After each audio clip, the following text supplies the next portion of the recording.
তো বন্ধুরা, আমি একটা আইএফবি মেশিন সার্ভিস করতে গেছিলাম এসি। তো ইনডোরটার অবস্থা দেখুন, মানে বীভৎস নোংরা হয়েছে।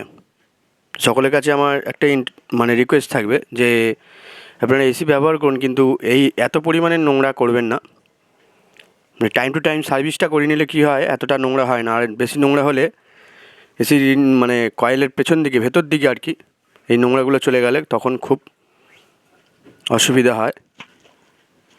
এখন দেখতেই পাচ্ছেন আমি এবারে আগে এই নোংরাগুলোকে ব্রাশ দিয়ে, জল দিয়ে, টুথব্রাশ দিয়ে জল দিয়ে এটাকে নরম করে নিচ্ছি।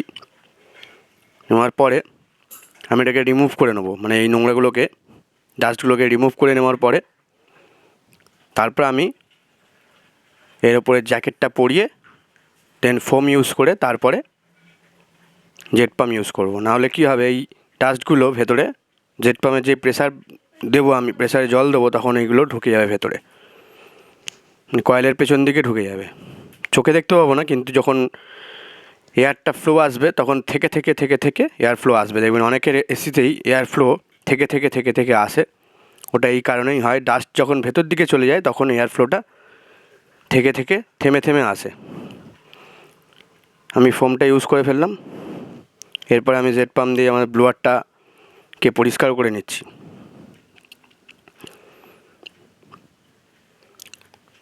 তো ব্লোয়ারটাকে পরিষ্কার হয়ে গেল। এবারে আমি ড্রেনটাকেও ক্লিয়ার করে নিই। জেট পাম্পের গানটাকে খুলে, গানটাকে ওখানে ইন করিয়ে দিয়ে আমি জেট পাম্পটা চালিয়ে দিই, যাতে ড্রেন পাইপের যত নোংরা জমে থাকে সেগুলো ও প্রেসারে বের করে দেয় ঠেলে। তা আপনাদের যারা করে তারা কি এইভাবে করে কিনা একটু জানাবেন কমেন্টে আমাকে। এতে করে কী হয়, ড্রেনে যদি কোনো নোংরা জমে থাকে সেই নোংরাগুলো এই জেট পাম্পের প্রেসারে বেরিয়ে যায়, ড্রেন পাইপ ক্লিয়ার হয়ে যায় পুরো। আমি সকল জায়গায় চেষ্টা করি যে এইভাবেই আমার জেট পাম্পের যে পাইপটা আছে সেটা দিয়ে পরিষ্কার করা। এবং দেখুন নেক্সট কীভাবে পরিষ্কার হয়েছে, কতটা পরিষ্কার হয়েছে এটা আমাকে কমেন্টে জানাবেন, যে আগের পরিস্থিতি এখন পরিস্থিতি কী দাঁড়িয়েছে দেখুন। এটা ব্ল্যাক কালারের দেখা যাচ্ছিলো ব্লোয়ারটা, এখন তো ব্লু কালারের দেখা যাচ্ছে। এই যে আইএফবির মেশিন দেখতেই পাচ্ছেন।